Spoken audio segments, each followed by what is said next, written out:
깊은 밤, 숨이 가빠오는 고강수가 아들을 정면으로 바라보며 낮게 입을 열었습니다.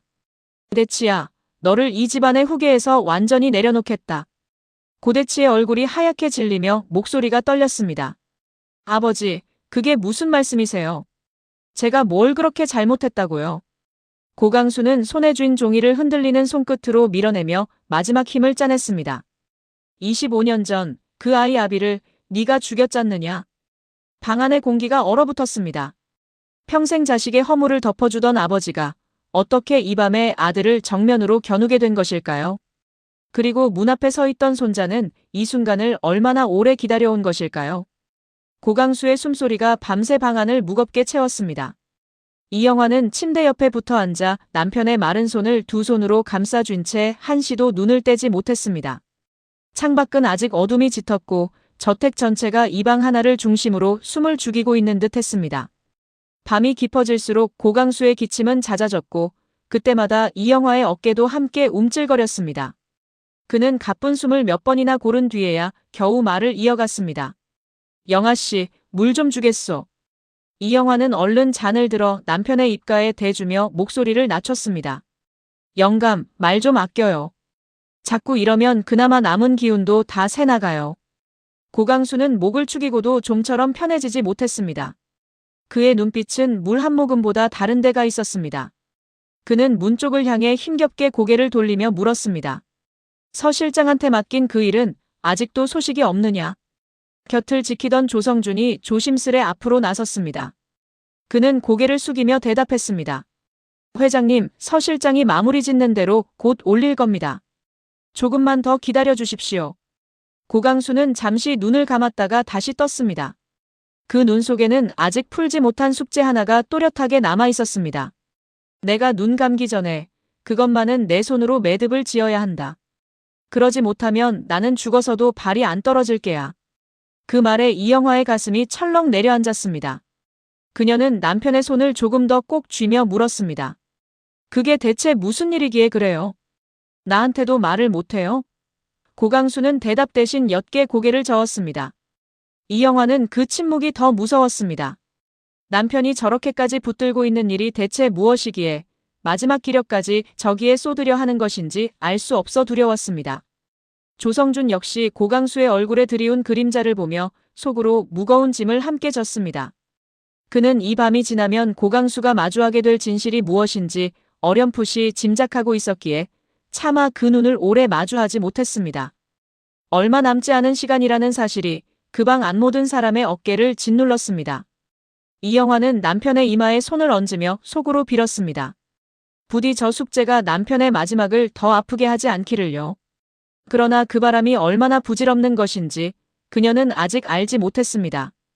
고강수는 다시 눈을 감으며 낮게 말했습니다.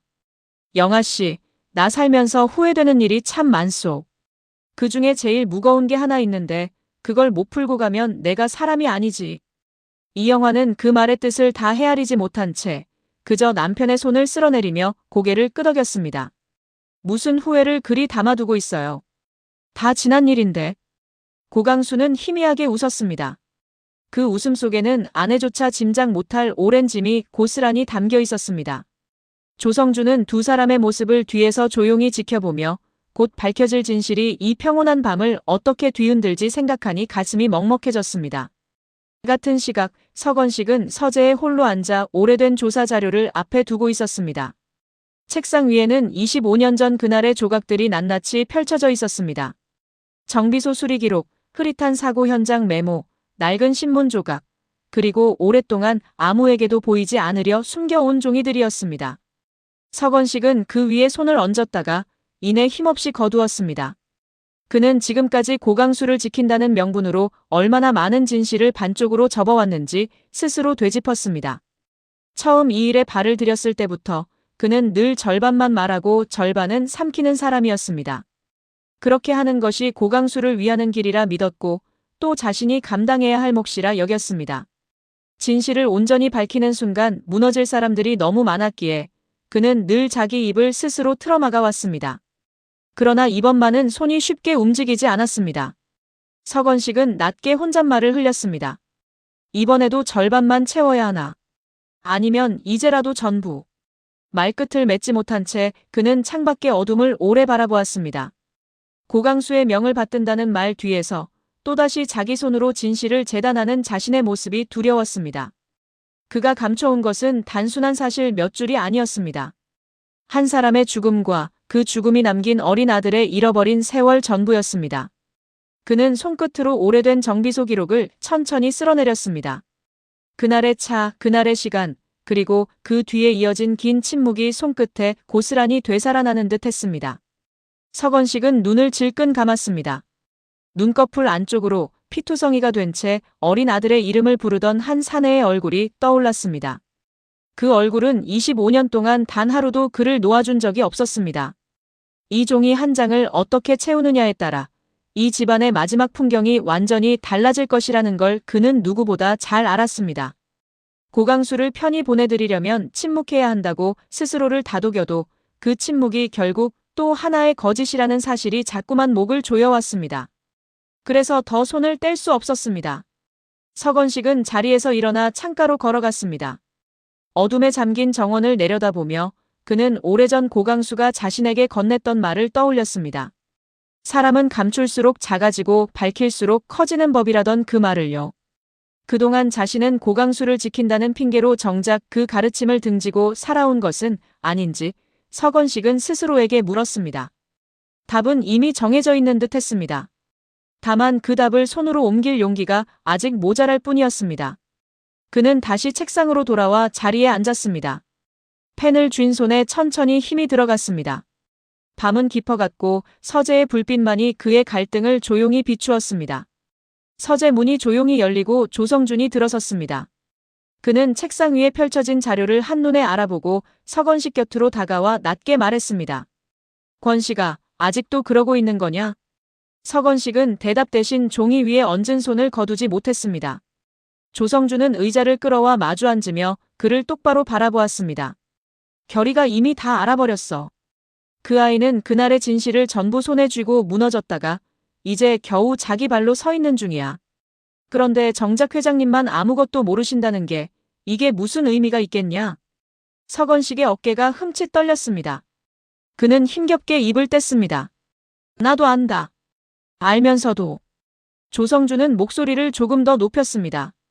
더 감출수록 회장님한테 남은 그 며칠마저 거짓으로 채우는 거야. 나도 25년을 그렇게 살았어. 그날 그 자리에 있었으면서도 아무 말 못하고 눈 감고 모른 척하며 살았어. 그게 얼마나 사람을 갉아먹는지 너도 알잖아. 이젠 그만하자. 서건식은 마른 입술을 뗐습니다. 성준아, 그걸 다 적으면 회장님은 그 충격을 견디지 못하실 거다. 몸도 저지경인데 마지막 가시는 길에 하나뿐인 아들이 저지른 죄를 두 눈으로 보시게 만드는 게 그게 정말 도리냐? 조성준은 잠시 침묵했다가 단호하게 고개를 저었습니다. 숨기는 게 도리가 아니야. 있는 그대로 전해드리는 게 회장님을 어른으로 대접하는 유일한 방법이다. 회장님은 평생 진실을 두려워한 분이 아니야.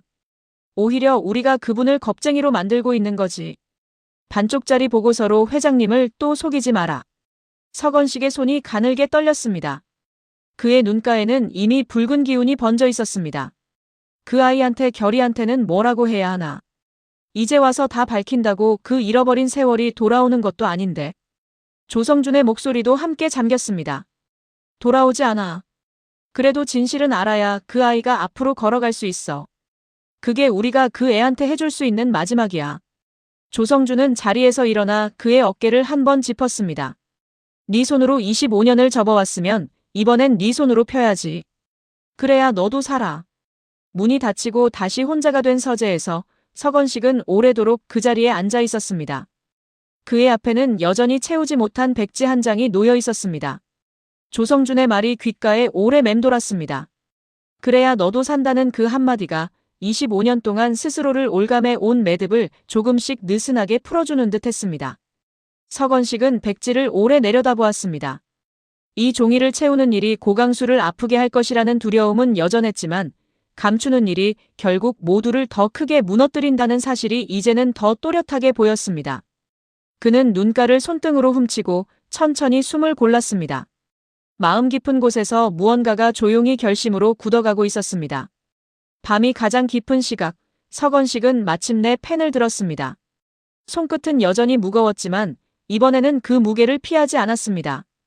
그는 백지 위에 25년 전 그날을 한자 적어 내려가기 시작했습니다. 만 취한 채 운전대를 잡은 사람이 누구였는지, 그 차가 어떻게 한 사람을 집요하게 몰아붙였는지, 그리고 끝내 고의로 부딪혀 한 생명을 앗아갔는지를 낱낱이 기록했습니다. 한 문장을 적을 때마다 그날의 소리가 귓가에 되살아났습니다. 빗길에 미끄러지던 바퀴 소리, 부딪히던 굉음, 그리고 그 뒤에 이어진 끔찍한 정적까지요. 손이 멈칫할 때마다 서건식은 이를 악물고 다시 펜을 밀어붙였습니다. 신고를 하려던 순간 누군가 전화기를 빼앗아 그 마지막 구조 요청마저 막았다는 사실도 그는 빠짐없이 적었습니다. 그 손이 조금만 늦었더라면, 아니 자신이 조금만 더 강하게 버텼더라면 그 사람이 살 수도 있었을지 모른다는 생각이 25년 동안 그를 놓아주지 않았습니다. 숨이 넘어가는 사람이 어린 아들의 이름을 부르며 살려달라 애원했다는 장면에 이르러서는 서건식의 눈시울이 붉어졌습니다. 그는 잠시 펜을 내려놓고 두 손으로 얼굴을 감쌌습니다. 그 어린아이가 이제는 다 자라 자신의 곁에서 일하고 있다는 사실이 새삼 그의 가슴을 저몄습니다. 그러나 그는 손을 멈추지 않았습니다. 다시 펜을 잡고 마지막까지 진실을 눌러 담았습니다. 오래 접어두었던 진실이 종이 위로 풀려나오는 동안 그의 표정에서 25년의 망설임이 조금씩 걷혔습니다. 고강수를 향한 마지막 도리는 감추는 것이 아니라 사실을 온전히 전하는 것이라는 결론에 그는 마침내 다다랐습니다. 서건식은 마지막 문장에 마침표를 찍고 펜을 내려놓았습니다. 종이를 다시 처음부터 훑어내리는 그의 눈빛은 오랫동안 흐려져 있던 물이 맑게 가라앉은 듯 담담했습니다. 그는 낮게 중얼거렸습니다. 이제야 겨우 사람 노릇을 하는구나. 진작 이랬어야 했는데.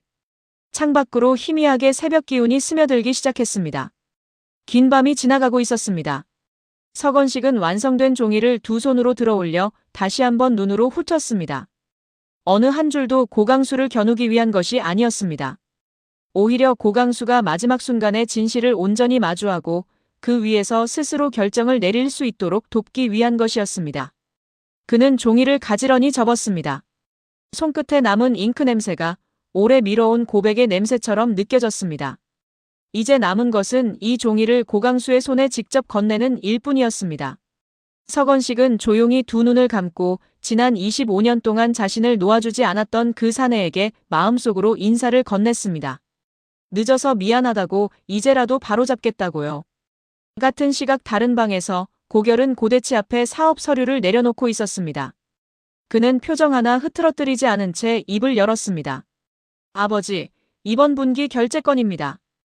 여기 서명만 하시면 됩니다. 겉으로는 더없이 반듯한 아들의 목소리였습니다. 그러나 그 말이 입 밖으로 나오는 순간에도 고결의 속은 얼음처럼 차가웠습니다. 당신이라 부르고 싶은 마음을 그는 매번 억지로 삼켰습니다. 이 호칭은 이미 오래전에 그의 진심에서 떨어져 나간 오직 계획을 위한 껍데기일 뿐이었습니다. 아버지라 부를 때마다 혀끝이 아려왔지만 그는 그 아픔조차 무기로 삼기로 마음먹은 사람이었습니다. 고대치는 펜을 받아들며 흡족한 듯 보였지만 결제란으로 향하는 그의 눈길은 어딘가 불안했습니다. 그는 아들의 얼굴을 슬쩍 살피며 물었습니다. 결이, 너 요즘 별일 없는 거지? 얼굴이 영 안 좋아 보인다. 고결은 옅게 미소를 지어 보였습니다. 제가 무슨 별일이 있겠습니까? 아버지 걱정하실 일 없습니다. 고대치는 서명을 마치면서도 속으로는 경계를 늦추지 못했습니다. 그는 이미 알고 있었습니다. 이 아이가 그날의 진실을 손에 쥐었다는 것을, 자신을 가해자라 정면으로 지목하고 복수를 벼르고 있다는 것을요. 얼마 전까지만 해도 자신을 향해 당신이라 부르며 이를 갈던 아이였습니다. 그런 아이가 다시 아버지라 부르며 반듯하게 서류를 내미는 이 상황이 고대치에게는 오히려 더 섬뜩했습니다. 그러니 이 반듯한 아버지라는 부름이 진심이 아니라는 것도 고대치는 짐작하고 있었습니다. 표면적으로는 응하되 속으로는 아들이 언제 어디서 칼끝을 겨눌지 몰라 내내 살얼음판을 걷는 심정이었습니다. 두 사람은 서로가 서로의 속을 모르는 척 마주 앉아 있을 뿐이었습니다. 고결의 시선은 서류 너머 창밖 어딘가로 향했습니다. 그곳에는 아직 밝혀지지 않은 진실과 곧 다가올 결말이 함께 걸려 있었습니다. 그는 속으로 되뇌었습니다. 조금만 더 견디면 된다고요. 두 사람 사이에는 겉으로 드러나지 않는 팽팽한 실이 소리 없이 당겨지고 있었습니다. 언제 끊어져도 이상하지 않을 만큼 그 실은 위태로웠습니다. 고대치가 서류를 덮으며 짐짓 부드러운 목소리로 말했습니다. 결이 너 요즘 회사 일도 부쩍 잘 챙기고 아주 든든하다. 역시 내 아들이야. 고결은 그 말에 짧게 고개를 숙였습니다. 당연히 해야 할 일을 하는 것뿐입니다. 그 담담한 대답 뒤에 숨은 서늘함을 고대치는 놓치지 않았습니다.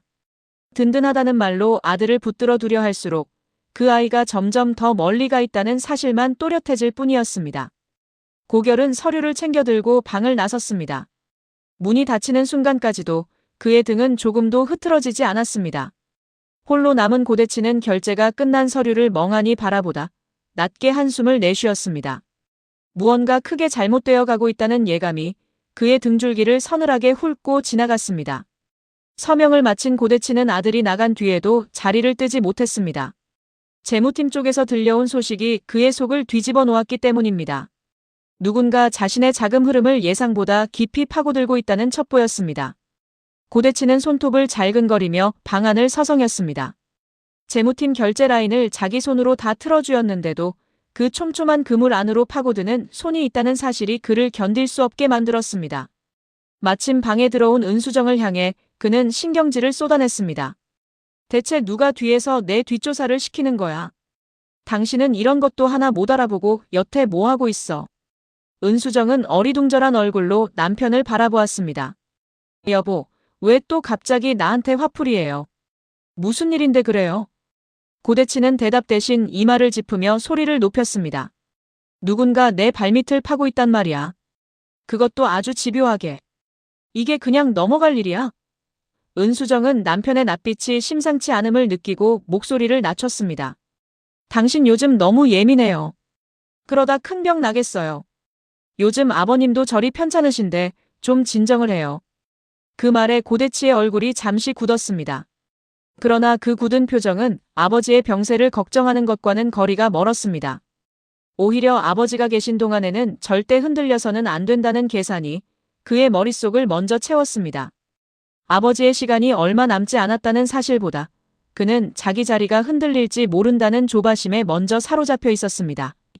은수정은 그런 남편의 옆모습을 물끄러미 바라보다가 어쩐지 마음 한구석이 서늘해졌습니다. 요즘 들어 부쩍 날이 서 있는 남편이 무언가 큰 것을 숨기고 있는 사람처럼 보였기 때문입니다. 고대치는 창가로 다가가 흐린 하늘을 노려보며 이를 갈았습니다. 자신을 캐고 드는 손이 누구의 것인지, 그리고 그 손이 얼마나 가까이 와 있는지 그는 아직 짐작조차 하지 못했습니다. 불안은 점점 더 큰 그림자가 되어 그를 덮어갔습니다. 여보, 정말 무슨 일 있는 거 아니에요? 은수정이 조심스레 다시 물었지만 고대치는 손을 내저으며 말을 잘랐습니다. 됐어. 당신은 신경 쓸 것 없어. 이건 내가 알아서 할 일이야. 은수정은 더 묻지 못하고 입을 다물었습니다. 그러나 마음속 불안은 쉽게 가시지 않았습니다. 그녀는 요즘 부쩍 술에 기대는 남편이 겉으로는 큰 소리를 치면서도 속으로는 무언가에 잔뜩 쫓기고 있음을 어렴풋이 느꼈습니다. 고대치는 서랍에서 술병을 꺼내 잔에 따랐습니다. 이른 시간이었지만 그는 개의치 않았습니다. 목을 타고 넘어가는 독한 기운으로도 그를 옥죄는 불안은 조금도 누겨지지 않았습니다. 오히려 그 불안은 25년 전 그날부터 그의 안에 웅크리고 있던 짐승이 다시 깨어나는 소리처럼 느껴졌습니다. 새벽 공기가 채 거치기 전 서건식은 완성한 보고서를 봉투에 넣고 봉했습니다. 손끝에 닿는 봉투 한 장이 유난히 무겁게 느껴졌습니다. 그는 그 안에 담긴 것이 종이 몇 장이 아니라 25년의 세월 전부라는 걸 알고 있었습니다. 봉투를 봉하는 손끝이 미세하게 떨렸지만 그는 그 떨림을 애써 눌렀습니다. 차에 오르는 걸음마다 지난 시간의 무게가 발목을 붙드는 듯 했습니다. 고씨 저택으로 향하는 길 내내 서건식의 머릿속에는 수많은 장면이 스쳐 지나갔습니다. 진실을 접어두고 살아온 밤들, 고강수의 신뢰에 기대어 스스로를 속여온 나날들, 그리고 어린아이 하나가 자기 아버지를 잃고도 그 사실조차 모른 채 자라야 했던 잔인한 세월이었습니다. 창밖으로 스쳐가는 거리는 아직 어스름했고 그 어스름 속에서 서건식은 몇 번이나 마음을 다잡았습니다. 저택 앞에 도착한 서건식은 차에서 내려 잠시 문을 올려다보았습니다. 이 문을 열고 들어가 이 봉투를 건네는 순간 고강수의 마지막이 어떻게 흔들릴지 그는 두려울 만큼 선명하게 그릴 수 있었습니다. 고강수가 이 종이를 다 읽고 나면 지금까지 붙들고 있던 마지막 기운마저 무너질지도 모른다는 생각에 발이 얼어붙었습니다. 그럼에도 그는 더 이상 물러설 곳이 없다는 걸 알았습니다. 감추는 것으로는 누구도 구할 수 없다는 것을 그는 25년 만에 겨우 받아들인 참이었습니다. 서건식은 봉투를 가슴에 한번 꼭 안았다가 천천히 문 앞으로 걸음을 옮겼습니다. 문 앞에서 그는 깊게 숨을 들이마셨습니다. 안에서는 고강수가 자신을 기다리고 있을 것이었습니다. 그 기다림에 응답하는 길이 이제는 감추는 것이 아니라 밝히는 것임을 그는 받아들였습니다. 서건식의 손이 문고리에 닿았습니다. 그리고 마침내 오래 닫혀있던 진실의 문이 함께 열리려 하고 있었습니다. 문 안쪽에서 고강수의 기침 소리가 희미하게 들려왔습니다. 그 소리에 서건식의 가슴이 다시 한번 저릿하게 조여왔습니다. 그는 봉투를 든 손에 힘을 주며 스스로를 다잡았습니다. 지금 이 걸음을 멈춘다면 고강수는 끝내 진실을 모른 채 눈을 감게 될 것이고 자신은 남은 평생을 또 다른 침묵에 갇혀 살게 될 것이었습니다. 그것만은 안 된다고 서건식은 마음을 굳혔습니다. 마당에는 아직 밤이슬이 남아 있었고 나뭇잎 끝마다 새벽빛이 맺혀 있었습니다. 서건식은 그 빛을 한번 올려다본 뒤 천천히 문을 밀었습니다. 이 문 하나를 여는데 25년이 걸린 셈이었습니다. 그 긴 세월의 끝에서 그는 마침내 진실을 손에 든 채 고강수 앞에 서려 하고 있었습니다. 문틈으로 새어나오는 방 안의 불빛이 그의 발끝을 조용히 비추었습니다. 서건식은 마지막으로 한 번 더 봉투를 매만졌습니다. 이 안에 담긴 이야기가 고강수에게 어떤 상처가 될지 모르지 않았지만 이제는 그 상처마저도 고강수가 마땅히 마주해야 할 몫이라 여겼습니다. 그는 낮게 아무도 듣지 못할 만큼 작은 목소리로 되뇌었습니다. 회장님, 부디 이 못난 사람을 용서하지 마십시오. 다만 진실만은 받아주십시오. 그리고 서건식은 마침내 방 안으로 발을 들여놓았습니다. 방 안으로 들어선 서건식을 보고 고강수는 힘겹게 몸을 일으켜 앉았습니다. 야윈 얼굴에도 그의 눈빛만은 여전히 형형했습니다. 왔는가? 짧은 한마디에 오래 기다려온 사람의 무게가 실려 있었습니다. 서건식은 침대 곁으로 다가가 봉투를 두 손으로 받쳐들었습니다. 회장님, 부탁하신 조사, 이제야 마무리 지었습니다. 곁에 있던 이영화가 놀라 남편의 팔을 붙들었습니다. 영감, 지금 몸도 성취하는데 무슨 일부터 보려고 그래요? 나중에 기운 차리고 봐도 되잖아요. 그러나 고강수는 고개를 저었습니다. 아니야. 이건 지금 내 눈으로 봐야 하는 거야. 이걸 못 보고 가면 내가 어찌 눈을 감겠소. 그 단호함에 이영화는 더 말리지 못하고 손을 거두었습니다. 서건식은 떨리는 손으로 봉투를 열어 고강수에게 건넸습니다. 고강수는 안경을 고쳐 쓰고 첫 장을 천천히 넘겼습니다. 종이 위에 적힌 낯익은 숫자 하나가 그의 눈에 들어왔습니다. 2001년 5월 16일. 그 날짜를 보는 순간 고강수의 손끝이 가늘게 떨리기 시작했습니다. 그는 그 날짜를 어렴풋이 기억하고 있었습니다. 오래전 회사에 크고 작은 일이 겹쳤던 그 무렵의 어느 봄날이었습니다. 그러나 그 날짜가 이렇게 한 장의 보고서 첫머리에 또렷이 박혀 있으리라고는 짐작조차 하지 못했습니다.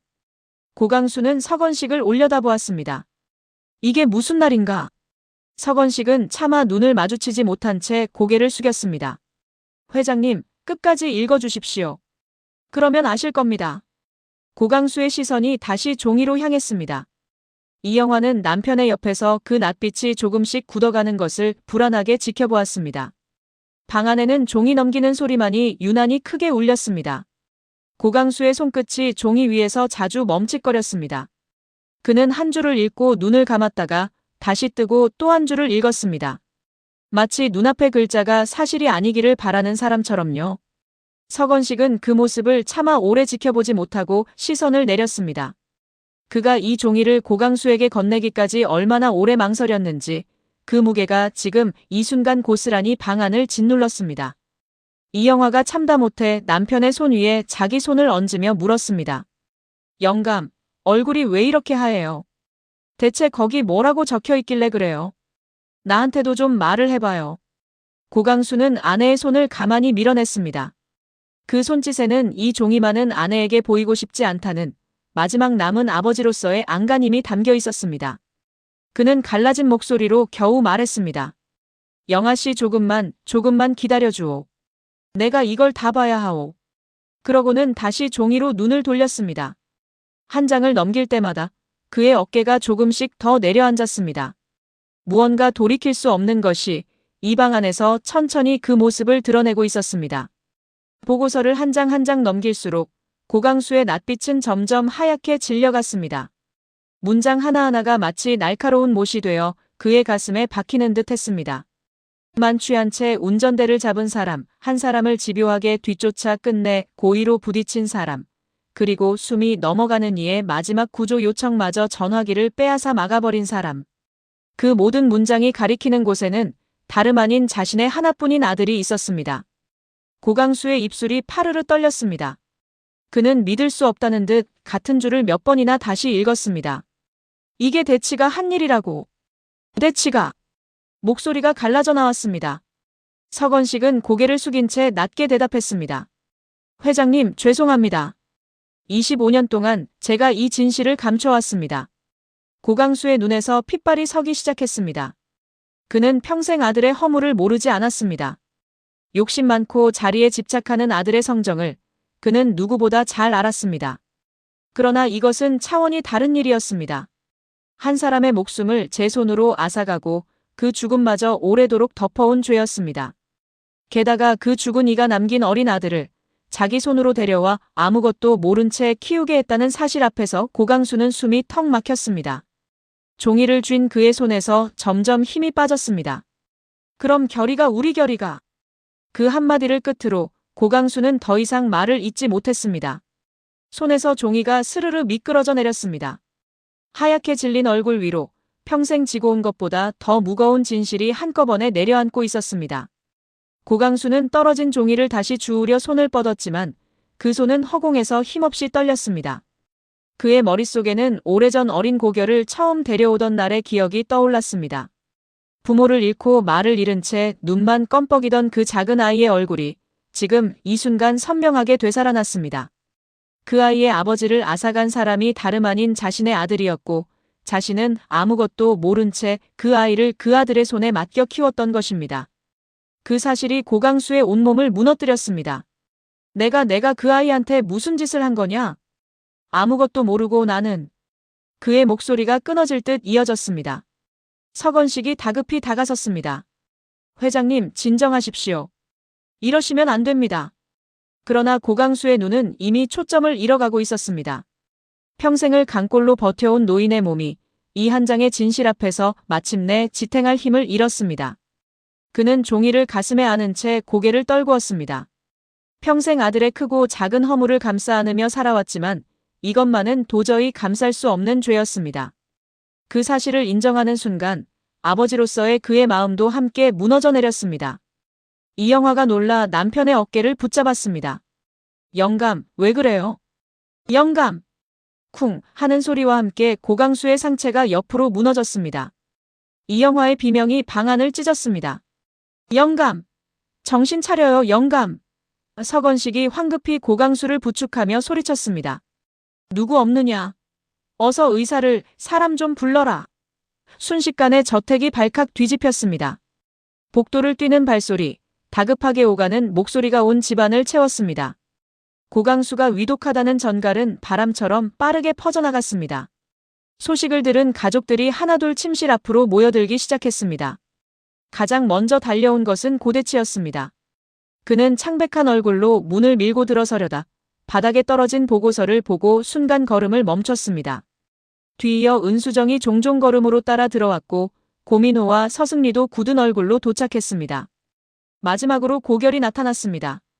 그는 문 앞에 선 채 방 안의 광경과 바닥에 흩어진 종이를 번갈아 바라보았습니다. 저마다 얼굴에 떠오른 불안의 무게는 서로 달랐습니다. 이영화는 남편의 손을 붙든 채 울먹였고 고대치는 그 종이가 무엇인지 짐작한 듯 낯빛이 잿빛으로 변해갔습니다. 은수정은 영문을 몰라 이리저리 눈을 굴렸고 고민호는 할아버지의 상태부터 살피며 애를 태웠습니다. 서승리는 그런 고민호의 곁에서 조용히 그의 팔을 붙들었습니다. 그리고 고결은 방 안 가득한 혼란 속에서도 유독 침착했습니다. 그의 시선은 바닥에 떨어진 보고서 한 장에 오래 머물렀습니다. 마침내 올 것이 왔다는 예감이 그의 가슴을 조용히 두드리고 있었습니다. 고결은 천천히 방 안으로 발을 들였습니다. 쓰러진 할아버지를 둘러싼 가족들의 등 너머로 그는 침대 위에 힘없이 누운 노인의 모습을 바라보았습니다. 복수를 위해 그토록 차갑게 마음을 다잡아왔건만 막상 할아버지가 저렇게 무너진 모습을 보자 그의 가슴 한구석이 저릿하게 아려왔습니다. 그 아픔의 정체를 고결은 아직 다 헤아리지 못했습니다. 한편으로 그는 저 종이가 무엇을 담고 있는지 이미 짐작하고 있었습니다.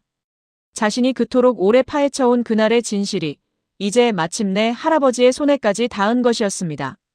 고대치는 여전히 문가에서 얼어붙은 채 안으로 들어오지 못하고 있었습니다. 그 모습을 본 고결의 눈빛이 다시 서늘하게 식었습니다. 저 사람이 지금 무엇을 두려워하고 있는지 고결은 누구보다 잘 알았습니다. 방 안에는 서로 다른 무게의 침묵이 겹겹이 쌓여갔습니다. 누군가는 고강수의 목숨을 걱정했고 누군가는 곧 드러날 자신의 죄를 두려워했으며 또 누군가는 오래 기다려온 심판의 순간을 응시하고 있었습니다. 의사가 물러간 뒤에도 방 안의 긴장은 조금도 풀리지 않았습니다. 오히려 고강수가 겨우 정신을 차렸다는 사실이 무언가 더 큰 일이 벌어질 것이라는 예고처럼 느껴졌습니다. 고결은 벽에 등을 기댄 채 두 눈을 감았다 떴습니다. 이 순간을 위해 그가 견뎌온 시간이 주마등처럼 스쳐갔습니다. 잠시 뒤 고강수가 힘겹게 눈을 떴습니다. 급히 달려온 의사가 응급처치를 마친 뒤였습니다. 의식을 되찾은 고강수는 가쁜 숨을 몰아쉬면서도 가장 먼저 입을 열어 힘겹게 말했습니다. 가족들 다 불러라. 한 사람도 빠짐없이 다 이 방으로 오라 해라. 이영화가 눈물을 훔치며 만류했습니다. 영감, 지금 이럴 때가 아니에요. 기운부터 차려요. 그러나 고강수의 눈빛은 물러섬이 없었습니다. 시간이 없어. 지금이 아니면 못해. 그 단호함 앞에 가족들은 하나둘 방 안으로 들어섰습니다. 침실은 이내 팽팽한 긴장으로 가득 찼습니다. 서건식은 고강수의 곁에서 조용히 자리를 지켰고 뒤늦게 소식을 들은 조성준도 무거운 얼굴로 들어섰습니다. 두 사람은 서로 눈짓을 주고받았습니다. 오래 감춰온 진실이 마침내 이 방에서 풀려나리라는 예감을 두 사람은 말없이 나누었습니다. 고대치는 문가에 선 채 좀처럼 안으로 들어오지 못했습니다. 바닥에 보고서를 누군가 이미 주워 고강수의 머리맡에 올려둔 것을 본 순간부터 그의 다리가 후들거렸습니다. 은수정이 그런 남편의 곁에 바짝 붙어 섰습니다. 고민호와 서승리는 침대 발치에 나란히 섰습니다. 그리고 고결은 방 한쪽 벽에 등을 기댄 채 겉으로는 담담한 표정을 지었습니다. 그러나 등 뒤로 감춘 그의 두 주먹은 단단히 쥐어 있었습니다. 마침내 모든 것이 밝혀지는 순간이 다가왔음을 그는 온몸으로 느끼고 있었습니다. 방 안의 공기는 숨막힐 듯 무거웠습니다. 고강수는 가족들을 하나하나 눈에 담았습니다. 아내 이영화, 아들 고대치, 며느리 은수정, 손자 고민호와 그 곁에 서승리, 그리고 벽에 기대선 고결까지요. 그 시선이 고결에게 이르렀을 때 노인의 눈가가 유난히 오래 머물렀습니다. 그 눈빛 속에는 말로 다하지 못할 미안함이 가득했습니다. 고결은 그 눈빛을 정면으로 받으면서도 애써 표정을 감췄습니다. 이영화가 눈물을 훔치며 남편의 곁에 바짝 붙어 앉았습니다. 영감, 하고 싶은 말이 있으면 천천히 해요. 우리 다 여기 있어요. 고강수는 아내의 손을 힘겹게 마주 쥐었습니다. 그의 손은 차가웠지만 그 안에 담긴 결심만은 뜨거웠습니다. 서건식과 조성주는 방 한쪽에 나란히 서서 이 마지막 자리를 조용히 지켰습니다. 두 사람은 알고 있었습니다. 지금부터 고강수가 하려는 말이 이 집안의 오래된 상처를 도려내는 아픈 칼이 되리라는 것을요. 그러나 그 칼끝이 향하는 곳에 비로소 진실과 화해의 길이 열릴 것이라는 것도요. 방 안의 모든 눈이 고강수의 입으로 모였습니다. 고강수는 마른 입술을 몇 번 달싹이다가 겨우 숨을 골랐습니다. 그의 눈빛은 여전히 흐트러지지 않았습니다. 죽음을 목전에 둔 사람만이 가질 수 있는 더 이상 잃을 것이 없는 자의 담담함이 그 눈에 어려 있었습니다. 이 방을 채운 모든 사람이 그 눈빛 앞에서 저도 모르게 숨을 죽였습니다. 고강수는 베개에 몸을 기댄 채 힘겹게 고개를 들어 고대치를 정면으로 응시했습니다. 그 눈빛에는 아버지의 애틋함과 그것을 넘어서는 서늘한 추궁이 함께 담겨 있었습니다. 고대치야. 고강수가 아들의 이름을 불렀습니다. 고대치는 흠칫 놀라 겨우 대답했습니다. 예, 아버지. 저 여기 있습니다. 이제 좀 괜찮으세요? 고강수는 그 물음에 답하지 않았습니다. 대신 그는 천천히 그러나 또렷하게 물었습니다. 25년 전 그날 대체 무슨 일이 있었느냐? 네 입으로 다시 한번 말해보아라. 그 말에 방 안의 공기가 얼어붙었습니다. 고대치의 얼굴에서 핏기가 가셨습니다. 그는 애써 태어난 척 목소리를 가다듬었습니다. 아버지, 그게 무슨 말씀이세요? 25년 전이라니 저는 무슨 말씀인지. 그러나 그의 목소리는 눈에 띄게 떨리고 있었습니다. 고강수는 그 떨림을 놓치지 않았습니다. 네 입으로 말하기 어려우면 이걸 보면 되겠구나. 고강수는 머리맡에 보고서를 힘겹게 들어보였습니다. 그 순간 고대치의 눈동자가 크게 흔들렸습니다. 은수정이 놀라 남편의 팔을 붙잡았습니다. 여보, 저게 대체 뭐예요? 아버님이 왜 저러세요?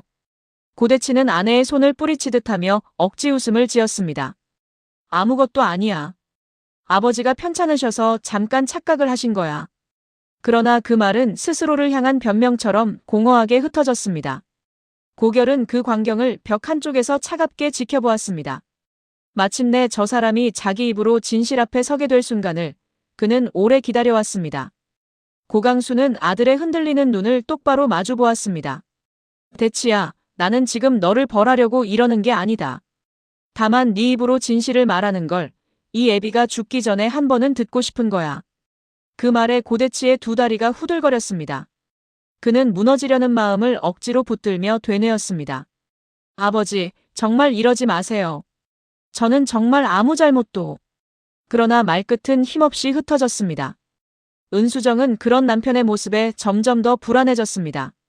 그녀는 남편의 소매를 붙잡고 낮게 속삭였습니다. 여보, 대체 무슨 일이에요?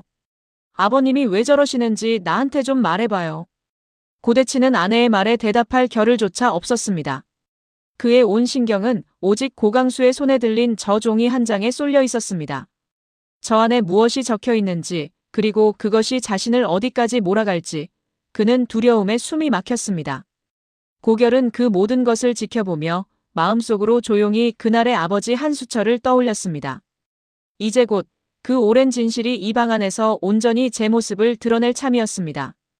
고강수는 흔들리는 아들을 향해 마지막으로 한 번 더 기회를 주듯 물었습니다. 대치야, 지금이라도 네 입으로 말하면 이 애비가 다 듣고 가마. 그날 밤 그 사람에게 대체 무슨 일이 있었던 게냐? 그 목소리에는 노여움보다 깊은 슬픔이 배어 있었습니다. 고대치는 그 슬픔 앞에서 더욱 무너져 내렸습니다. 그는 고개를 떨군 채 아무 말도 하지 못했습니다. 고강수는 떨리는 손으로 보고서를 펼쳐들고 한 대목씩 짚어 내려가기 시작했습니다. 그날 밤 정비소에 맡겨진 찌그러진 차 한 대가 있었다지. 그 기록이 여기 남아있다. 주용만이 제 눈으로 본 것을 증언했고 사고가 난 날짜와 그 차가 정비소에 들어간 날짜가 여기 이렇게 맞아떨어진다. 고강수의 목소리는 힘겹게 갈라졌지만 그 내용만은 조금도 흐트러지지 않았습니다. 고대치는 그 하나하나에 반박하려 했지만 부인할수록 오히려 정황이 더 촘촘하게 맞물려 들었습니다. 그건 우연입니다. 정비소 기록이 무슨 증거가 됩니까? 누가 그런 걸로? 그러나 고강수가 다음 장을 넘기며 다시 물었습니다. 그럼 그날 네가 어디에 있었는지 지금 이 자리에서 말해보아라. 왜 그날 이후로 네가 그렇게 오래 넋이 나가 있었는지 나는 그때 그저 사업이 힘든 줄로만 알았다. 한데 그게 아니었구나. 고대치는 끝내 말문이 막혔습니다. 무슨 말을 꺼내도 그것이 곧 또 다른 거짓이 되어 돌아온다는 것을 그 자신이 가장 잘 알았습니다. 방 안에는 무거운 침묵이 흘렀습니다. 은수정은 넋이 나간 얼굴로 남편과 시아버지를 번갈아 바라보았습니다. 고민호는 도무지 믿기지 않는다는 듯 아버지를 응시했고 서승리는 그 곁에서 조용히 눈을 내리깔았습니다. 오직 고결만이 차갑게 식은 눈빛으로 고대치를 똑바로 바라보고 있었습니다. 그 시선은 어떤 말보다 무거웠습니다. 침묵이 길어질수록 진실은 더 또렷하게 방안을 채워갔습니다. 고대치의 이마에서 식은땀이 흘러내렸습니다. 이제 그가 그토록 오래 지켜온 거짓의 벽이 마침내 허물어지고 있었습니다. 고강수는 마지막 장을 넘기며 힘겹게 말을 이었습니다. 여기 서 실장이 다 적어놓았다. 그날 밤 그 사람이 어떻게 죽었는지, 누가 신고를 막았는지, 그리고 그 사람이 마지막까지 무슨 말을 남겼는지까지. 대치야, 이걸 보고도 네가 아니라고 할 수 있겠느냐? 고대치는 입술을 달싹였지만 아무 소리도 나오지 않았습니다. 그는 도움을 청하듯 조성준과 서건식 쪽으로 눈을 돌렸습니다. 그러나 두 사람은 그의 시선을 피하지 않고 오히려 담담하게 마주보았습니다. 그 눈빛에는 더 이상 그를 감싸줄 뜻이 없다는 오랜 결단이 담겨 있었습니다. 고대치는 그제야 자신이 완전히 혼자가 되었음을 깨달았습니다. 25년 동안 자신을 지켜준 침묵의 방벽이 이제는 아무데도 남아있지 않았습니다. 그의 무릎이 조금씩 꺾여갔습니다. 고민호가 참다 못해 나섰습니다. 아버지, 지금 할아버지가 하시는 말씀이 정말입니까? 아버지가 정말로 그런 일을. 고민호의 목소리 끝이 떨렸습니다. 아버지를 향한 믿음이 눈앞에서 무너져 내리는 순간이었습니다. 서승리는 그런 고민호의 손을 조용히 잡아주었습니다. 방 안의 침묵은 이제 그 무엇으로도 되돌릴 수 없을 만큼 무거웠습니다. 고강수는 남은 힘을 모두 끌어모아 천천히 몸을 일으켰습니다. 곁에 있던 이영화가 놀라 부축하려 했지만 그는 손을 들어 가만히 만류했습니다. 이 말만은 눕지 않고 아버지로서 똑바로 앉아 남기고 싶었기 때문입니다. 그는 방 안의 가족들을 천천히 둘러본 뒤 무겁게 입을 열었습니다. 지금부터 내가 하는 말은 이 애비의 마지막 뜻이다. 다들 잘 새겨들어라. 방 안이 물을 끼얹은 듯 조용해졌습니다. 고강수의 시선이 고대치에게 머물렀습니다. 고대치야. 나는 오늘부로 너를 강수그룹의 후계에서 완전히 내려놓겠다. 너에게 이 회사를 물려주는 일은 이제 없다. 그 말에 방 안이 술렁였습니다. 은수정이 비명처럼 소리쳤습니다. 아버님, 그게 무슨 말씀이세요? 그동안 이 사람이 얼마나 애를 썼는데. 그러나 고강수는 흔들리지 않았습니다. 회사보다 중요한 것이 있다. 사람의 도리다. 사람 목숨을 앗아가고 그것을 25년이나 덮어온 자에게 나는 이 회사를 맡길 수 없다. 그의 목소리는 갈라졌지만 그 안에 담긴 뜻만은 조금도 흔들리지 않았습니다. 고강수는 다시 힘겹게 말을 이었습니다. 그리고 하나 더. 지금껏 덮여온 그날의 진실을 이제라도 바로잡아라. 억울하게 죽은 이의 이름과 아무것도 모른 채 아비를 잃은 그 아이에게 마땅한 진실을 돌려줘야 한다. 그것이 내가 남기는 마지막 명이다. 회장으로서 지켜야 했던 자리보다 아버지로서 저지른 잘못을 더는 덮지 않겠다는 그 결단이 방 안을 무겁게 채웠습니다. 고민호는 고개를 숙였고 서승리는 눈시울을 붉혔습니다. 고결은 벽에 기댄 채 그 말을 한마디도 놓치지 않고 가슴에 새겼습니다. 은수정은 여전히 믿을 수 없다는 얼굴로 시아버지에게 매달렸습니다. 아버님, 다시 한번 생각해 주세요. 이 사람이 평생을 이 회사에 바쳤어요. 어떻게 한순간에 이렇게. 그러나 고강수는 며느리의 말을 가만히 손을 들어 막았습니다. 며느라. 사람이 지은 죄는 회사에 바친 세월로 갚을 수 있는 게 아니다. 나는 회장으로서가 아니라 애비로서 이 결정을 내리는 거야. 그 말에 은수정은 더 이상 아무 말도 잇지 못했습니다. 고강수는 잠시 숨을 고른 뒤 다시 힘겹게 입을 열었습니다. 이 회사는 앞으로 진실을 두려워하지 않는 사람의 손에 맡겨져야 한다. 자리를 탐내는 자가 아니라 사람을 아낄 줄 아는 사람 말이다. 그의 시선이 잠시 고민호와 고결에게 머물렀습니다. 그 눈빛 속에는 남겨질 손자들을 향한 마지막 당부가 담겨 있었습니다. 방 안의 가족들은 저마다 그 뜻을 마음 깊이 받아 안았습니다. 오래 이어져 온 한 집안의 질서가 이 밤을 기점으로 완전히 새로 쓰이고 있었습니다. 서건식은 그 모든 말을 곁에서 들으며 고강수가 마지막까지 흐트러짐 없이 뜻을 남기는 모습에 조용히 고개를 숙였습니다. 그가 어렵게 전한 진실이 이렇게 한 집안의 마지막 매듭을 짓는 데 쓰이고 있었습니다. 고강수의 선언이 끝나기가 무섭게 고대치가 무너지듯 바닥에 주저앉았습니다. 그는 두 손으로 바닥을 짚은 채 짐승처럼 낮은 신음을 토해냈습니다. 아버지, 어떻게 저한테 이러실 수가 있습니까? 그의 목소리는 절규가 되어 방안을 울렸습니다. 평생 아버지에게 인정받으려 애써온 세월이 한순간에 무너져 내렸다는 억울함과 끝내 들통난 죄가 주는 두려움이 뒤섞여 그의 몸부림은 처절했습니다. 저는 그저 아버지 아들로 이 집안의 장남으로 인정받고 싶었을 뿐입니다. 그런데 이렇게 다 빼앗아 가시는 겁니까? 고대치는 머리를 감싸 쥔 채 흐느꼈습니다. 그러나 그 흐느낌 속에는 정작 자신이 앗아간 한 생명에 대한 참회는 좀처럼 보이지 않았습니다. 그는 여전히 자기 자리와 자신이 잃은 것만을 붙들고 통곡하고 있었습니다. 고강수는 그런 아들을 내려다보며 깊은 슬픔에 잠겼습니다. 저 아이가 마지막 순간까지도 자신의 죄보다 자기 자리를 먼저 아까워한다는 사실이 아버지의 가슴을 더욱 미어지게 했습니다. 은수정은 그런 남편을 붙들지도 놓지도 못한 채 그 곁에 넋을 잃고 주저앉았습니다. 여보, 이게 다 무슨 일이에요? 대체 무슨 일이냐고요? 그녀는 남편의 등을 두드리며 울먹였지만 정작 무엇이 어디서부터 잘못되었는지조차 다 헤아리지 못했습니다. 고민호는 그런 부모의 모습을 참담한 얼굴로 바라보았습니다. 서승리가 그의 팔을 붙들어주지 않았다면 그 역시 다리에 힘이 풀렸을 것입니다. 방 안은 통곡과 침묵이 뒤엉킨 채 무너져 내린 한 집안의 민낯을 고스란히 드러내고 있었습니다. 고대치는 바닥을 짚은 손을 부르르 떨며 마지막으로 아버지를 향해 절규했습니다. 아버지, 저는 정말 그러려던 게 아니었습니다. 그날은 그저 사고였습니다. 제가 일부러 그런 게 아니라고요. 그러나 그 변명은 이미 아무런 힘도 갖지 못했습니다. 서건식이 조용히 그러나 단호하게 입을 열었습니다. 사장님. 그날 그 사람이 마지막으로 남긴 말을 저는 아직도 똑똑히 기억합니다. 자기는 어찌 되어도 좋으니 아들만은 살려달라고 그렇게 빌었습니다. 그 사람의 신고를 막은 손이 누구의 것이었는지 사장님이 더 잘 아시지 않습니까? 그 말에 고대치는 입을 다물었습니다. 조성준도 무거운 얼굴로 고개를 끄덕였습니다. 두 오랜 친구가 마침내 진실의 편에 서는 순간이었습니다. 고대치는 두 사람을 올려다보며 자신이 얼마나 오래 그들의 침묵에 기대어 살아왔는지를 뒤늦게 깨달았습니다. 그 침묵이 사라진 자리에서 그는 완전히 벌거벗겨진 채 홀로 남겨졌습니다.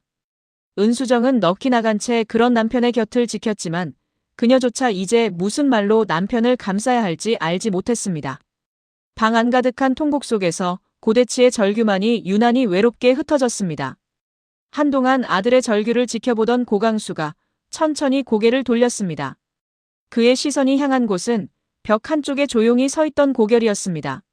노인의 눈빛이 그 손자에게 닿는 순간 방 안의 공기가 다시 한번 달라졌습니다. 고강수는 힘겹게 손을 뻗어 고결을 가까이 불렀습니다. 결아, 이리 좀 와보아라. 고결은 잠시 망설이다가 천천히 걸음을 옮겨 침대 곁으로 다가갔습니다. 고강수는 그 손을 붙들고 오래도록 손자의 얼굴을 바라보았습니다. 그 눈에서 굵은 눈물이 흘러내렸습니다. 결아, 이 못난 할애비가 너한테 큰 죄를 지었다. 네 아비가 어떻게 되었는지도 모른 채 너를 저 사람의 아들로 자라게 했으니 그 세월이 너한테 얼마나 큰 상처였을지 이 할애비는 이제야 겨우 알겠구나.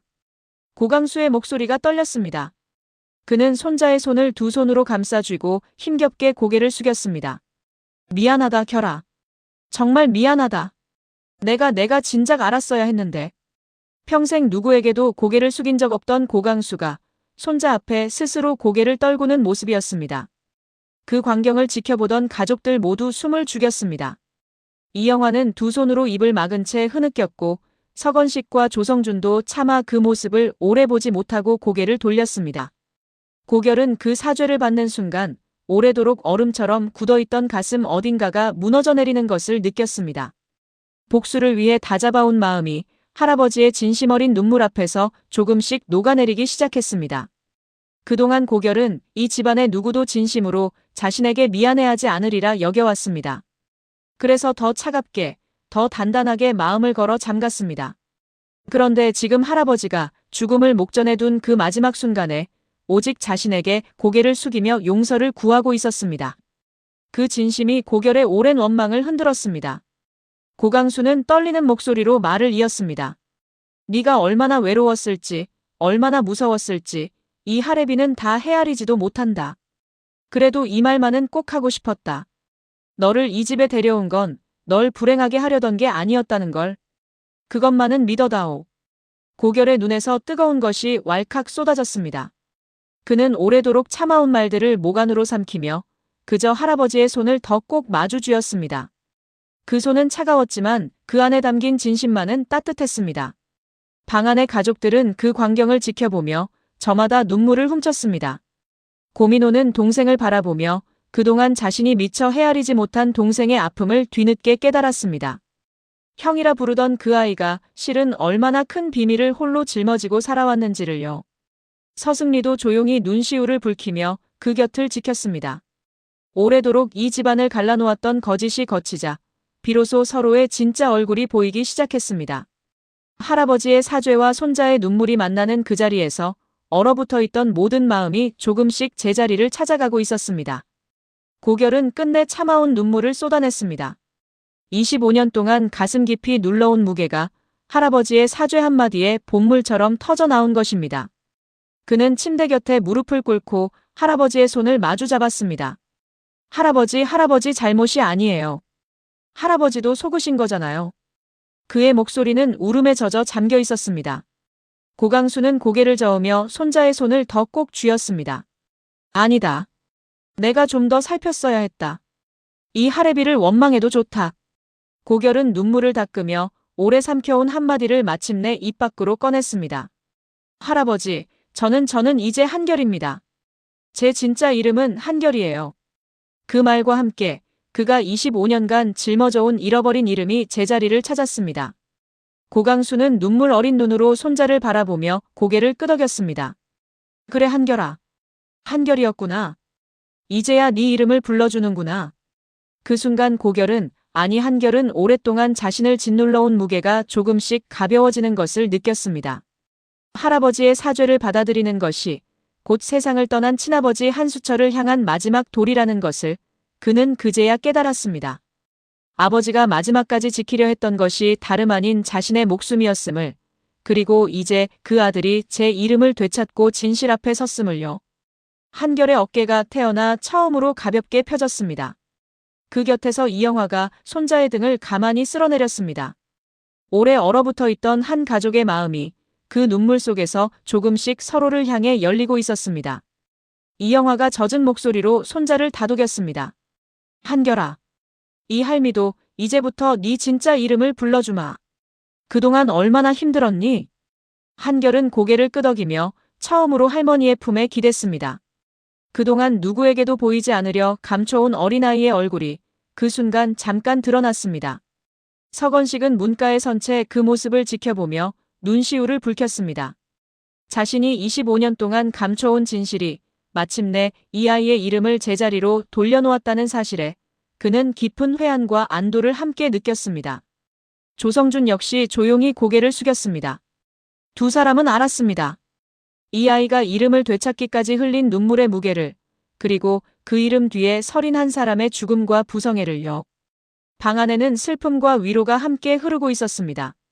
진실이 밝혀진 자리에서 한 가족은 비로소 오래 미뤄온 화해의 문턱을 넘어서고 있었습니다. 한결은 할머니의 품에서 몸을 일으키며 젖은 눈으로 방 안을 둘러보았습니다. 그리고 낮은 목소리로 다짐하듯 말했습니다. 아버지, 이제 편히 쉬세요.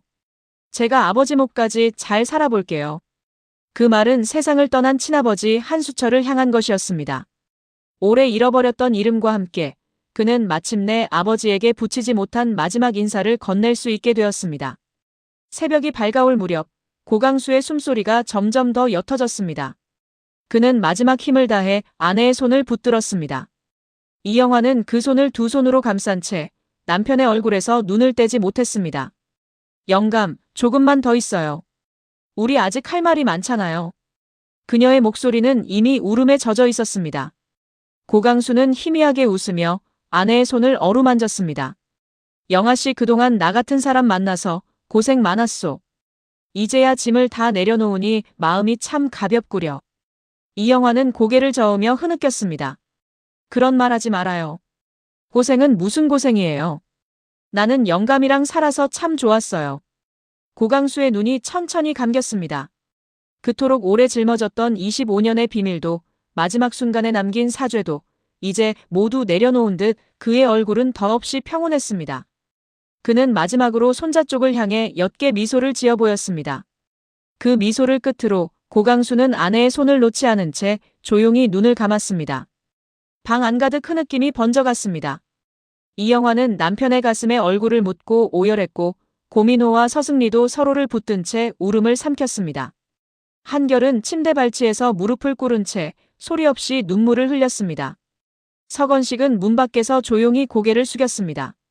그가 오래 지고 온 짐을 마침내 내려놓은 것도 고강수가 진실을 안고 편히 떠난 것도 그에게는 슬픔이자 안도였습니다. 창밖으로 희뿌옇게 동이 터오고 있었습니다. 한 시대를 이끌어온 노인이 마지막 진실과 함께 조용히 세상을 떠나는 아침이었습니다. 이영화는 남편의 손을 좀처럼 놓지 못했습니다. 50여 년을 함께 걸어온 사람이었습니다.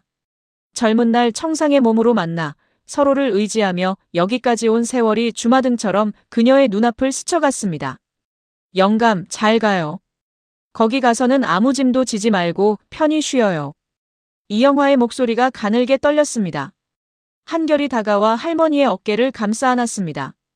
두 사람은 서로를 의지한 채 떠나는 일을 배웅했습니다. 고민호와 서승리도 조용히 두 손을 모았습니다. 방 한쪽에서는 뒤늦게 소식을 들은 강연자가 들어와 어머니 이영화의 곁을 지켰습니다. 슬픔은 깊었지만 그 슬픔 속에는 이상하리만치 고요한 평화가 함께 흘렀습니다. 오래 골마온 상처가 마침내 터져 진실이 드러났고 떠나는 이도 남는 이도 그 진실 위에서 서로를 마주할 수 있게 되었기 때문입니다. 고강수가 남긴 마지막 말들이 남은 가족들의 가슴 속에 오래도록 울려 퍼졌습니다. 서로 의지하며 살라던 그 당부는 이 집안이 앞으로 나아갈 방향을 밝히는 등불이 되었습니다. 한결은 창밖으로 밝아오는 하늘을 바라보며 조용히 눈을 감았습니다. 오래 짓눌러온 밤이 지나고 마침내 새로운 아침이 밝아오고 있었습니다. 장례를 치른 뒤 저택에는 오랜만에 조용한 평온이 내려앉았습니다.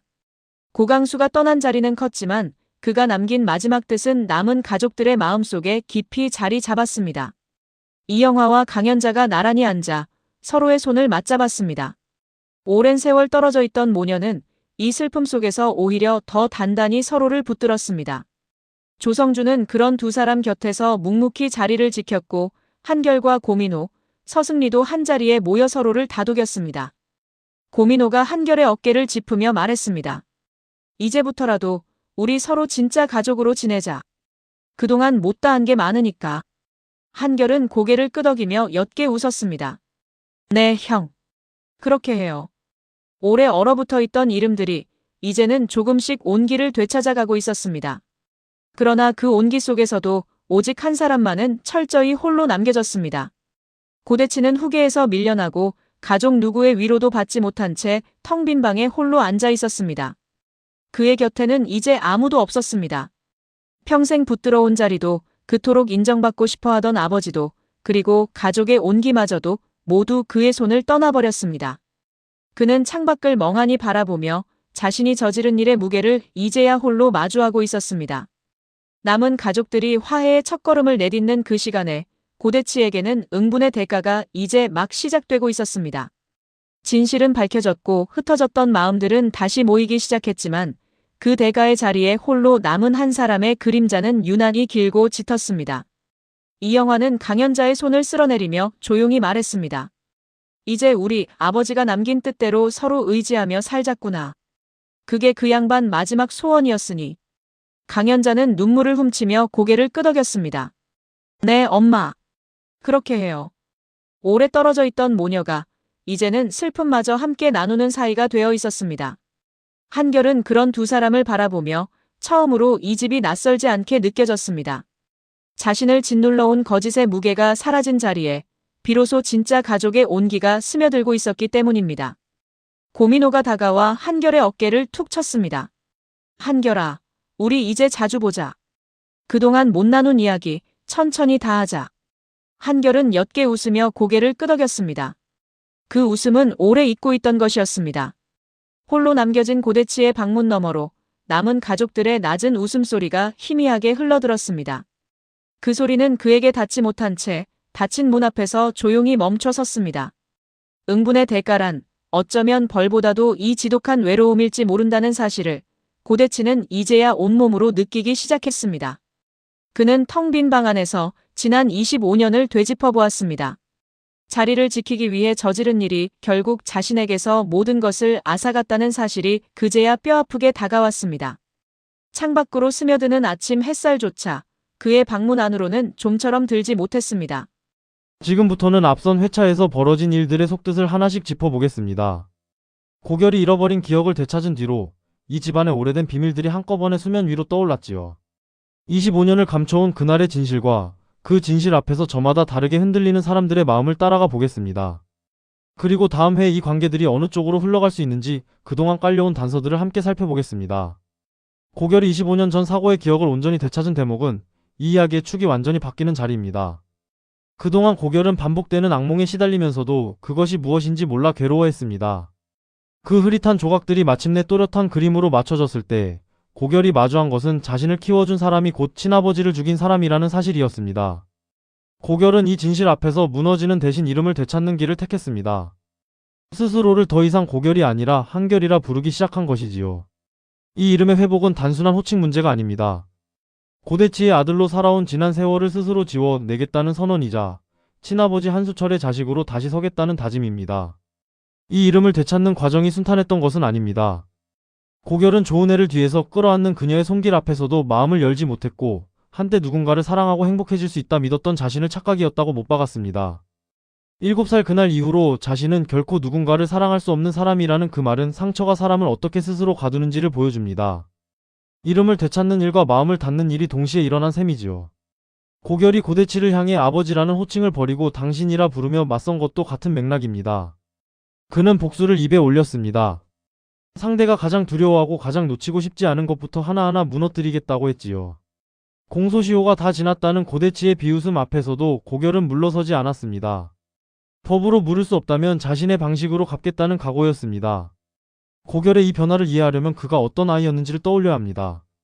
입양 직후 고대치와 은수정, 고민호가 자신을 반기지 않던 시절 그 빈자리를 채워준 사람이 서건식이었습니다. 입학식과 졸업식, 군 복무 시절 면회까지 챙겨준 그 사람마저 자신을 속였다는 사실은 고결에게 세상 전부가 거짓이었다는 절망으로 다가왔습니다. 차라리 처음부터 자신을 미워한 사람이었다면 배신감이 이토록 크지는 않았을 것이라던 그의 말이 그 상처의 깊이를 그대로 보여줍니다. 그래서 다음 회에 고결의 칼끝이 고대치 한 사람에게만 머물지 않을 가능성이 큽니다. 고결은 이미 자신을 속인 모든 일을 공범으로 규정했습니다. 사람을 먼저 생각하던 그가 실버타운 사업에서 정석 케어 예산을 사업성만 따져 잘라내는 모습은 그의 마음이 얼마나 차갑게 굳어가고 있는지를 보여주지요. 다만 그 분노의 방향이 진실을 밝히는 쪽으로 갈지 아니면 스스로를 갉아먹는 쪽으로 갈지가 앞으로의 관건입니다. 되찾은 이름 한결이 복수의 이름이 될지 회복의 이름이 될지 지켜볼 대목입니다. 고결이 고대치와 서건식, 조성준 세 사람을 한자리에 세워두고 각각 가해자와 공조자, 은폐자로 지목한 장면은 오래 쌓여온 복선이 한꺼번에 풀리는 자리였습니다. 한 사람은 친아버지를 죽였고 한 사람은 그 죄를 대신 뒤집어썼으며 한 사람은 끝내 침묵했다는 것이지요. 세 사람의 오랜 우정이 실은 한 아이의 세월을 앗아 간 공모였다는 사실이 이렇게 드러났습니다. 여기서 눈여겨볼 것은 세 사람의 죄가 결코 같은 무게가 아니라는 점입니다. 고대치는 많지 않게 한수철을 집요하게 몰아붙여 끝내 목숨을 앗았고 숨 넘어가는 사람의 마지막 구조 요청마저 전화기를 빼앗아 막았습니다. 반면 서건식은 그 죄를 대신 짊어지고 5년을 감옥에서 보낸 사람입니다. 조성준은 불길에 휩싸이기 직전 어린 고결을 차에서 끌어낸 생명의 은인이면서도 친구를 지키느라 25년을 입 다물어 온 사람이고요. 고결도 이 차이를 모르지 않습니다. 조성준이 자신을 구해준 은인이라는 사실을 이제는 또렷이 알고 있으니까요. 그럼에도 고결이 세 사람을 한데 묶어 공범이라 부른 것은 지금 그의 상처가 그만큼 깊다는 뜻입니다. 은인마저 침묵의 공범으로 보일 만큼요. 여기서 서승리의 자리도 함께 짚어둘 만합니다. 서승리는 블랙박스로 운전자가 고대치였음을 확인하고도 아버지가 대신 죄를 뒤집었었다는 사실을 알면서도 그 진실을 감춰왔습니다. 그것은 아버지 서건식이 잃어버린 25년을 되찾아 드리려는 딸의 셈이기도 했지요.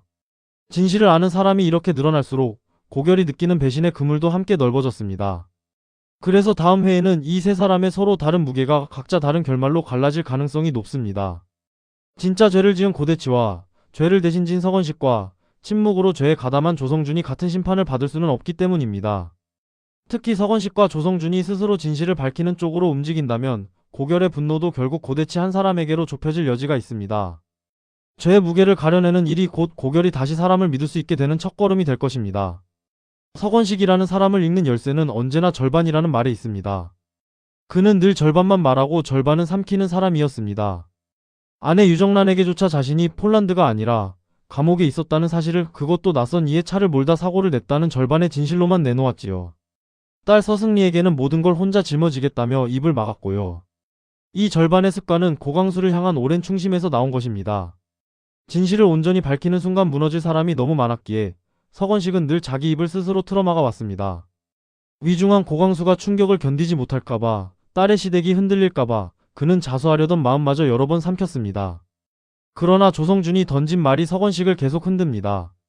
감추는 것은 고광수를 어른으로 대접하는 길이 아니며 반쪽짜리로 그를 또 속이지 말라는 것이지요. 조성준은 자신도 25년을 그렇게 살았기에 그 침묵이 사람을 얼마나 갉아먹는지 안다고 했습니다. 서건식이 끝내 고결에게 진실을 밝히려다 삼킨 것도 같은 저울질의 연속이었습니다. 딸 서승리의 결혼 통보에 마음이 흔들려 밝히려던 말을 도로 삼키고 혼자 짊어지겠다는 쪽으로 돌아섰지요. 자신의 죄책감을 덜 짜고 진실을 밝히면 유정란과 서승우, 그리고 위중한 고광수까지 모두 무너진다는 것이 그 이유였습니다. 서건식에게 침묵은 비겁함이 아니라 그가 아는 유일한 속죄의 방식이었던 셈입니다. 이 지점에서 다음 회의 방향을 짐작할 수 있습니다.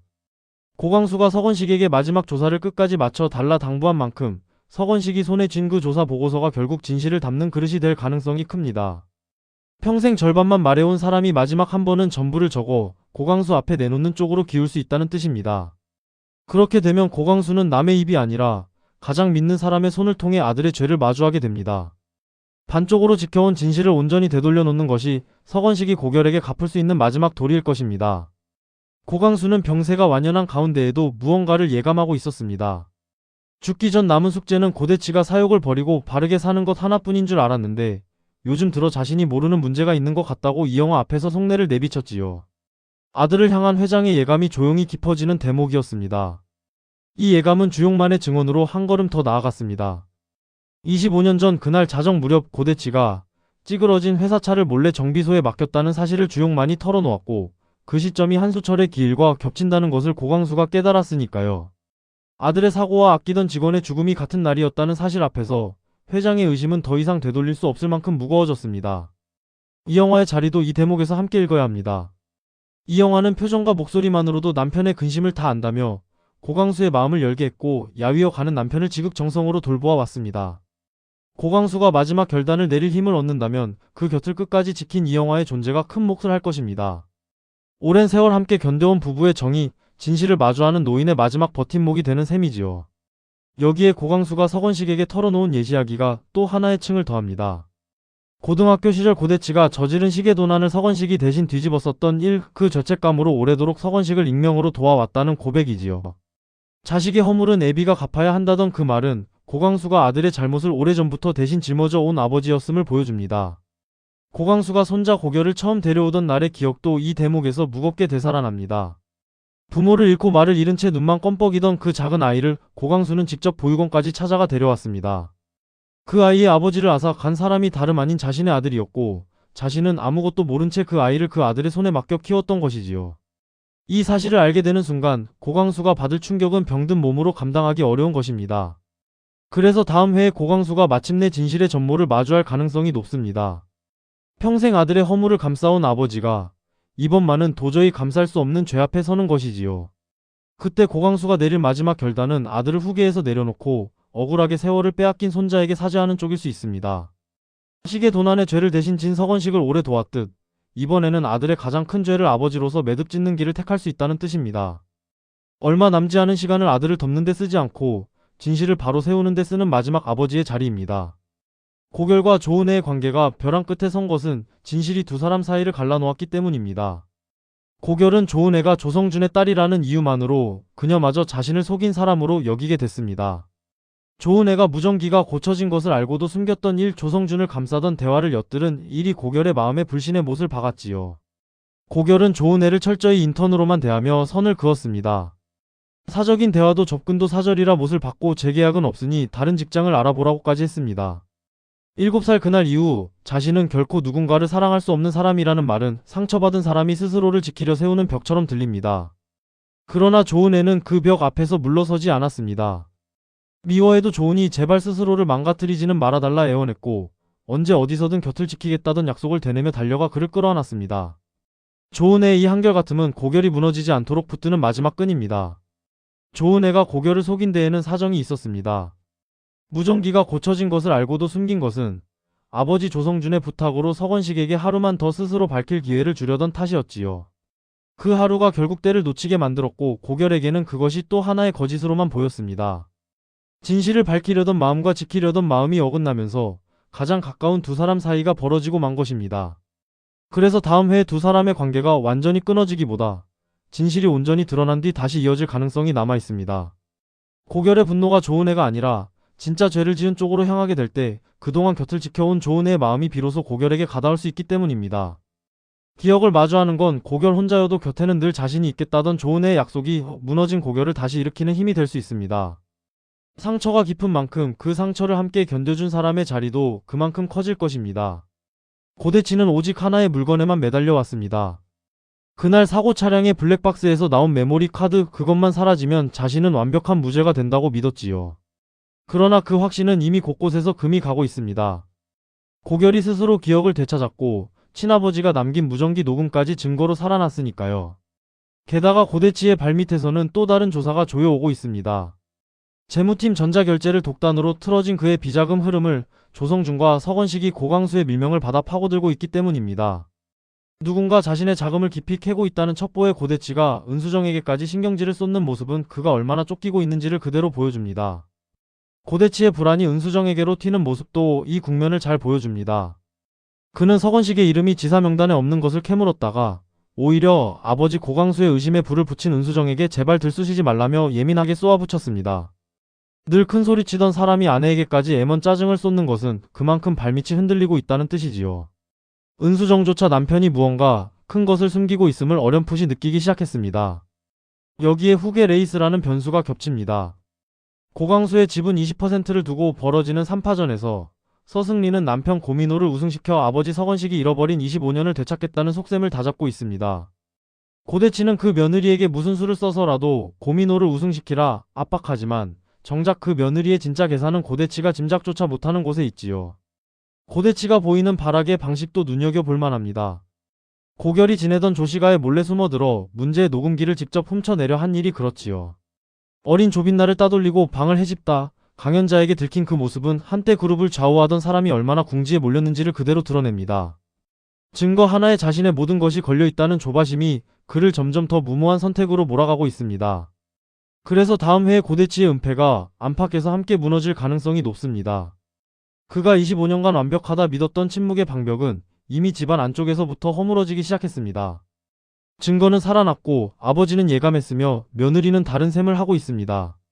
무엇보다 고결이 아버지가 남긴 목소리를 손에 쥐고 있는 한 공소시효가 지났다는 고대치의 방패는 더 이상 그를 지켜주지 못합니다. 고대치가 가장 두려워하던 순간이 이제 사방에서 그를 향해 좁혀오고 있습니다. 지금까지 되찾은 기억과 25년 침묵의 세 사람 그리고 마지막을 앞둔 고강수의 예감까지 짚어보았습니다. 진실은 이미 감출 수 없는 곳까지 흘러왔고 이제 남은 것은 그 진실 앞에서 저마다 어떤 선택을 하느냐입니다. 무너질 사람과 바로 설 사람이 갈리는 자리에서 고강수의 마지막 결단이 이 집안을 어디로 이끌지 다음 회를 기다려보겠습니다. 오늘은 고결이 되찾은 이름 한결과 25년 침묵이 마침내 깨지는 자리를 함께 살펴보았습니다. 감추려는 고대치와 밝히려는 서건식 그리고 마지막 힘을 진실에 쏟으려는 고강수의 마음이 어디서 부딪힐지가 가장 눈여겨볼 대목이지요. 다음 회에는 그 진실이 온 가족 앞에 드러나고 무너진 자리에서 화해의 길이 열릴 수 있을지 함께 지켜보시지요.